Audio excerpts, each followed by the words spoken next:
Hello दोस्तों, स्वागत करता हूं आपके इस अपने यूट्यूब चैनल में, जहां आज हम लोग यूपी पुलिस कांस्टेबल के प्रीवियस ईयर क्वेश्चन पेपर के जो जीके से रिलेटेड क्वेश्चन आए थे उनको एक बार फिर से देखेंगे।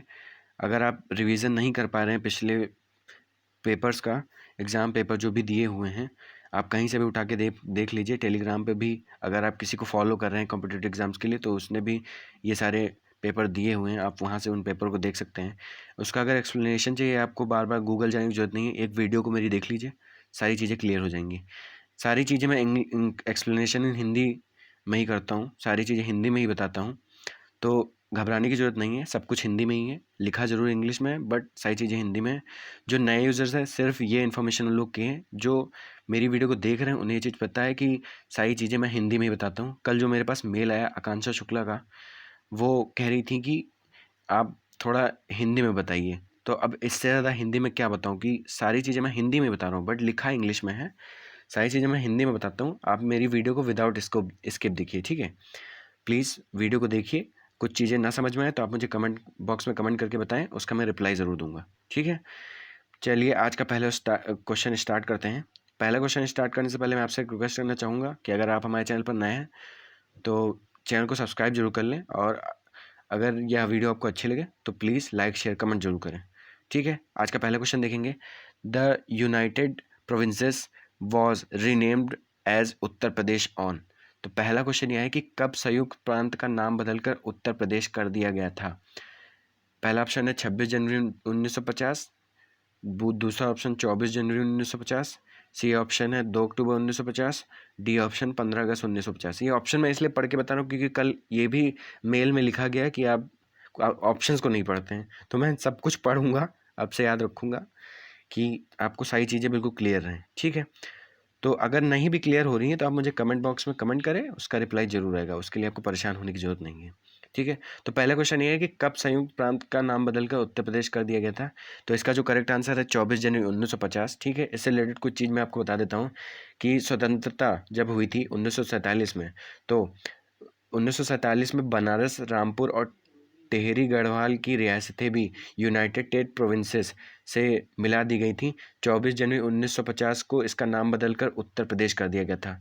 सन 2000 में, इससे रिलेटेड एक और चीज़ बताऊं कि सन 2000 में इसी से उत्तरांचल, जिसको अब उत्तराखंड के नाम से हम लोग जानते हैं, कि उत्तराखंड नामक प्रदेश का निर्माण हुआ, और उत्तर प्रदेश जनसंख्या में भारत का सबसे बड़ा राज्य है, ठीक है। उत्तर प्रदेश की बात कर रहा हूँ कि उत्तर प्रदेश जनसंख्या में भारत का सबसे बड़ा राज्य है, ठीक है। इतनी सी डिटेल लेनी थी आपको इस क्वेश्चन में, तो वो जो मैंने दे दी, आप ज़रूर पढ़ें। अगर आप वीडियो को देख रहे हैं और सुन रहे हैं तो आप नोट्स बना लीजिए, उसके बाद पढ़ लीजिए, सारी चीज़ें आपको क्लियर हो जाएंगी। नेक्स्ट क्वेश्चन बढ़ते हैं। क्वेश्चन नंबर 2 हमारा है कि Sufi poet Amir Khusro was born in which district of Uttar Pradesh. तो क्वेश्चन ये है कि सूफी कवि अमीर खुसरो का जन्म उत्तर प्रदेश के किस जिले में हुआ था। तो इससे रिलेटेड मैं आपको चीज़ बताऊं कि इनका जन्म, पहले लिख लीजिए इनका जन्म, अमीर खुसरो का जन्म, ठीक है। अमीर खुसरो का जन्म 1253 में हुआ था, 1253 ईस्वी में हुआ था, ठीक है। अमीर खुसरो के पिता अमीर सैफुद्दीन मोहम्मद इनके जन्म से पूर्व तुर्की के लाचीन कबीर के सरदार थे, लाचीन कबीर के, ठीक है। कबीलों के आपसी संघर्ष से घबराकर हिंदुस्तान भाग आए थे और उत्तर प्रदेश के एटा जिले के पटियाली नामक गांव में जा बसे थे, जहां इनका जन्म हुआ था, ठीक है। तो इसका जो करेक्ट आंसर होगा वो ईटा होगा, ठीक है। ये चीज़ याद रखिएगा कि इनका जन्म ईटा जिले के पटियाली नामक कस्बे या गांव में हुआ था, ठीक है। इतनी चीज़ आप याद रखिएगा, इंपॉर्टेंट है। नेक्स्ट क्वेश्चन बढ़ते हैं।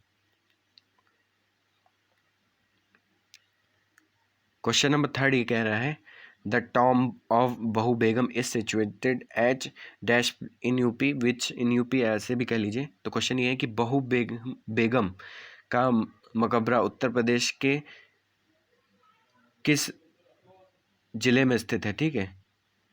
तो इसका जो करेक्ट आंसर मैं आपको बताऊं, इसका जो करेक्ट आंसर आपका रहेगा, करेक्ट आंसर बताने से पहले मैं आपको इसका एक्सप्लेनेशन दे देता हूं कि बहू बेगम का मकबरा नवाब शुजाउद्दौला ने अपनी पत्नी, ठीक है, उन्मातुज जोहरा जोहरा बानो की याद में बनवाया था, ठीक है। और ये कहाँ बनवाया था, ये बनवाया गया था फैजाबाद में, ठीक है। तो ये याद रखिएगा कि जो है ये फैजाबाद में सिचुएटेड है। नेक्स्ट क्वेश्चन बढ़ते हैं कि which of the following famous Indian classical singers was fondly called Appa ji by her disciples. ठीक है, मतलब रूल कह लीजिए कि निम्न में से किस प्रसिद्ध भारतीय शास्त्रीय गायिका को उसके शिष्यों द्वारा प्यार से अप्पा जी बुलाया जाता था। तो इसका जो करेक्ट आंसर है गिरिजा देवी। ठीक है, इनका जन्म कब हुआ था? 8 मई 1929। ठीक है, सोनिया और बनारस के घरानों की एक प्रसिद्ध भारतीय शास्त्रीय गायिका थी ये, और ठुमरी गायन को लोकप्रिय बनाने में गिरिजा देवी का बहुत बड़ा योगदान है।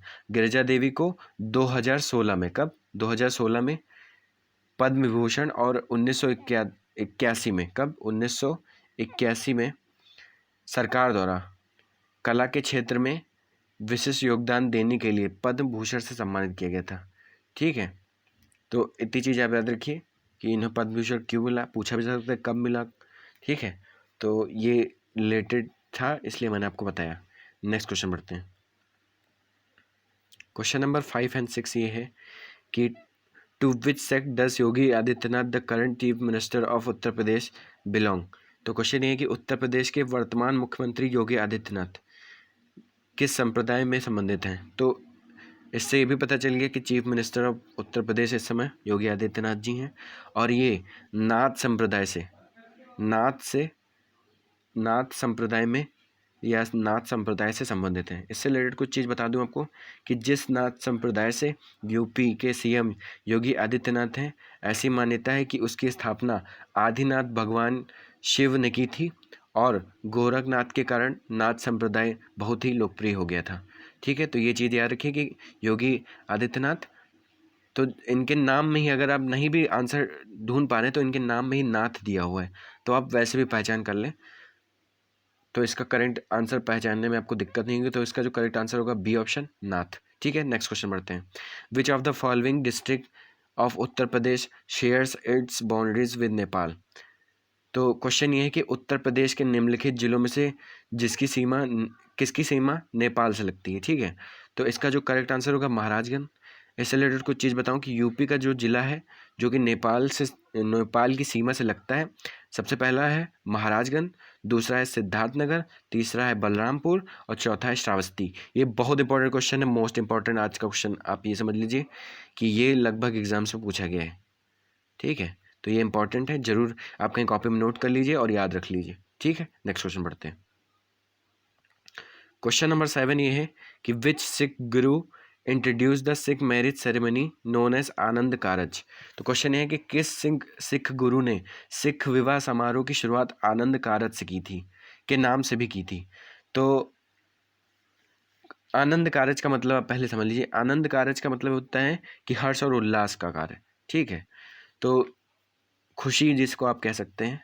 तो इसका जो करेक्ट आंसर होगा गुरु अमरदास जी थे, कि सिख धर्म में विवाह की आनंद कारज रस्म सिखों के तीसरे गुरु, याद रखिए थर्ड गुरु थे वो, सिखों के तीसरे गुरु गुरु अमरदास जी 1552, कब? 1552 के समय अब तक लावों के रूप में चली आ रही है। मतलब जो ये जो वो थी प्रथा थी सिख विवाह, जो भी समारोह की शुरुआत जो आनंद कारज हुआ था 1552, पहली बात तो 1552 के समय से चली आ रही है, और अब तक लावों के रूप में चलती आ रही है। लावा मतलब ये नहीं समझ लीजिएगा कि ज्वालामुखी विस्फोटक वगैरह, वो नहीं समझिएगा।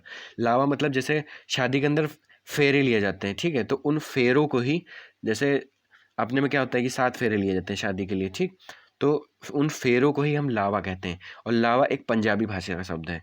तो ये चीज़ याद रखिएगा, ये इस क्वेश्चन से इंपॉर्टेंट थी इसलिए मैंने इस चीज़ों को बताया। नेक्स्ट क्वेश्चन बढ़ते हैं। The railway minister of Indian union is appointed by the dash on the advice of the dash. तो क्वेश्चन ये है कि भारत के केंद्रीय रेलवे मंत्री को किसकी सलाह पर किसके द्वारा नियुक्त किया जाता है। तो इसका जो करेक्ट आंसर होगा प्रेसिडेंट एंड प्राइम मिनिस्टर, राष्ट्रपति और प्रधानमंत्री। इतना याद रखिए कि इस समय जो प्रेसिडेंट है वो रामनाथ कोविंद जी हैं, प्राइम मिनिस्टर सभी को पता होगा हमारे नरेंद्र मोदी जी हैं। ठीक है, तो ये इससे रिलेटेड कुछ चीज़ें थी जो मैंने आपको बताई। नेक्स्ट क्वेश्चन देखते हैं। क्वेश्चन नंबर 9 ये है विच of the following is the capital of Jordan. Jordan की राजधानी सीधे सीधे पूछ रहा है, इन चारों में से क्या है। तो लगभग सभी लोग को पता ही होगा, या किसी ने प्रीवियस ईयर का क्वेश्चन पेपर देखा होगा अगर जीके का, तो उससे पढ़ा होगा। तो इसका जो करेक्ट आंसर होगा वो अमान था। ठीक है, मतलब कैपिटल जो जॉर्डन की है, मतलब राजधानी, जॉर्डन की राजधानी अमान है, इतना याद रखिए। और जो है इससे रिलेटेड कुछ बता दूं कि जॉर्डन आधिकारिक तौर पर इस हेशमाइट किंगडम ऑफ जॉर्डन दक्षिण पश्चिम एशिया में अकाबा, ठीक है, अकाबा खाड़ी के दक्षिण में सीरिया मरुस्थल के दक्षिणी भाग में अवस्थित एक अरब देश में है।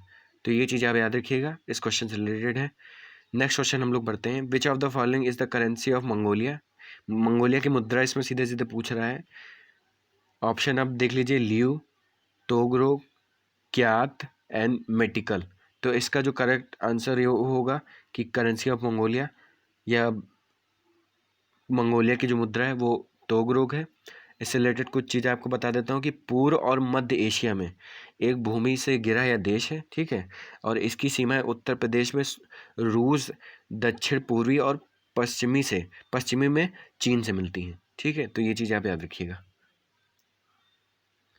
स्पेशल क्वेश्चन इसलिए मैं लेके आता हूँ क्योंकि ये लगभग एग्जाम से पूछा हुआ होता है, और मेरा जो लास्ट का क्वेश्चन होगा वो मोस्ट इंपॉर्टेंट होगा, लगभग जो है कॉम्पिटिटिव एग्ज़ाम से पूछा होगा। तो प्लीज़, इम्पॉर्टेंट है, ज़रूर पढ़िए, ज़रूर देखिए। अगर आप इस वीडियो को देख रहे हैं तो समझ लीजिए आपका ये 1 नंबर, जो लास्ट का जो क्वेश्चन होता है, ये 1 नंबर बिल्कुल पक्का हो जाएगा, क्योंकि ये लगभग पूछा जाता है। क्वेश्चन को देखते हैं कि which among the following is the largest river of peninsular India. तो क्वेश्चन ये है कि प्रायद्वीपीय भारत की सबसे बड़ी नदी कौन सी है। तो इसका जो करेक्ट आंसर होगा वो होगा गोदावरी।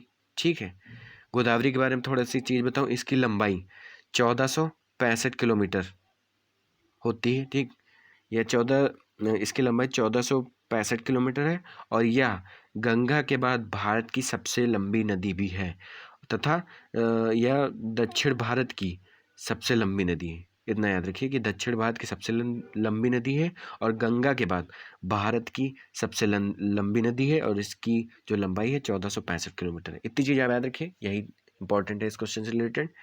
अगर आपको इस वीडियो से रिलेटेड या मेरी पिछली जितनी भी वीडियो हैं उससे रिलेटेड कोई भी क्वेरी करनी है तो आप मुझे कमेंट बॉक्स में कमेंट करके बताएं। मैं उस क्वेश्चन का आंसर, या जो भी आप क्वेश्चन मुझसे पूछना चाहें पूछ सकते हैं, मैं उनका आंसर जरूर दूंगा। ठीक है, और अगर आप मेरी पिछली वीडियो को देखना चाहते हैं तो लिंक मैं आपको डिस्क्रिप्शन बॉक्स में दे दूंगा, आप वहां से मेरी वीडियो को देख सकते हैं।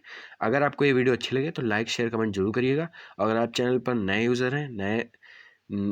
यूज़र हैं तो आप मेरे चैनल को सब्सक्राइब जरूर कर लिए, ताकि सारे जीके से रिलेटेड जो भी क्वेश्चन हैं वो आप कवर कर सकें कॉम्पिटिटिव एग्जाम्स के लिए। ठीक है, तो आज के लिए मैं इतना ही रखूँगा। प्लीज़ मेरी वीडियो को जरूर देखिए। तो आज के लिए इतना ही। Thank you so much.